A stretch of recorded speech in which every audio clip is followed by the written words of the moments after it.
ये कहे कि सोया हुआ शेर जाग गया है बॉस तो कुछ गलत नहीं होगा। अब तांडव होने से कोई नहीं रोक सकता है।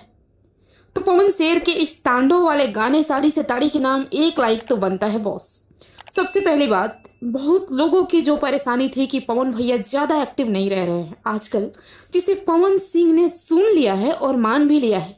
एक के बाद एक लगातार इस महीने में बवाल और धमाल होने वाला है उनका।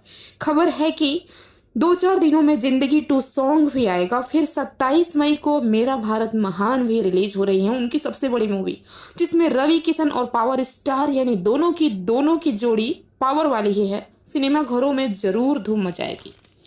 अभी फिलहाल साड़ी से ताड़ी यूट्यूब को हैंग करने जा रहे हैं भाई। बॉस मात्र 3 घंटों में 400 के व्यूज, कमाल है पवन भैया, एकदम से गर्दा कर दिए। आपसे यही उम्मीद रखेंगे आपके सारे शुभचिंतक और फैंस की ऐसे ही बढ़िया बढ़िया वीडियो सॉन्ग मूवीज लाते रहिए हमेशा और लोगों के दिलों पर राज करते रहिए। तो ऐसे ही साफ सुथरी भोजपुरी खबर के लिए चैनल को सब्सक्राइब करके बेल आइकन भी जरूर दबा लें।